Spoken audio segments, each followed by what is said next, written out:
Caitlin, thank you so much for your response. And definitely was listening to how you're responding to Eric's communication question and what that looks like and how that looks like and how that looks like at your school, especially the fact sheet, which I thought was a great idea. And so I was writing that down.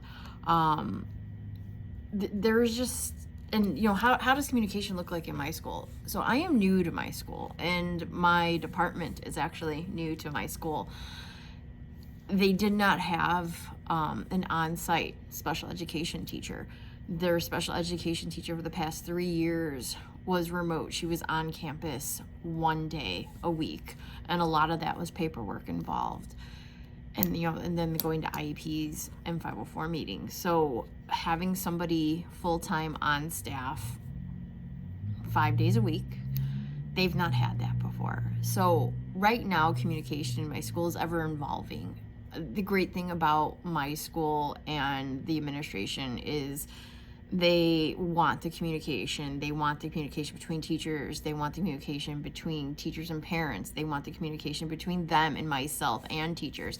And they want the communication out to our school community at large. It is a private school, so they obviously want to make sure that everybody knows that we're doing these things and that we are running our program as close as possibly that we can get to a public school education. Obviously, we do have some limitations as a private school, but it's evolving. I'm having to create these systems that were not in place before. I'm having to communicate with teachers that are not used to having to communicate with somebody, and me asking for data and me coming into their classrooms looking for data.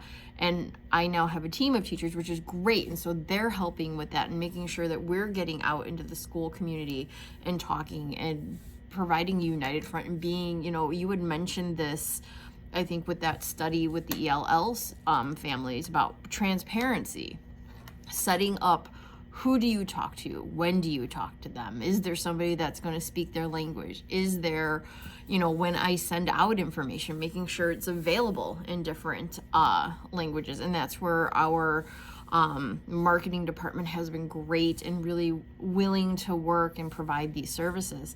And I'm in a unique position. It's a private school. We still are, there's still understaffing. Obviously, we're looking for other teachers to build upon my program, and it's a little hard. But where in the United States is it not hard right now to get teachers? But we're working through that. And the communication is coming, but we are once again in a very privileged and very, we're privileged. We have the ability to sit down and go, okay, what do we need? How is it going to work? What should this look like? Who should we get it out to? Who needs to get it out to them? And having the support to do that. In previous schools that I've worked at, that has not been the case. There has been no transparency with parents. They get the minimum amount of communication, which I just think is horrible. Last night I attended a IEP meeting, not for one of my students. I also work with families as a parent family advocate. I'm kind of their insider, so I attend these meetings, I listen, I talk to the parents and the families before and find out what their concerns are, because sometimes I'm able to express what they want to ask in a way that the team is going to understand. And I've been in some really great meetings, been some really not so great meetings. This was one of those not so great meetings where because of a student's disability and they're going to a public school, there was a denial of a student wanting, the parent wanting their student to attend school full time. And before I got to say something, their administrator was, she was on that FAPE, the FAAP. And, yes, it's going to be hard. It's going to be rough. The kid is going to have all these things. And being very transparent about that. And everybody on the team needs to know that we're going to make this transition. The student's going to go from part-time to full-time. And just having that administrator be so transparent with the family I was working with was just so nice to see. It was nice to see somebody explaining things and sitting there.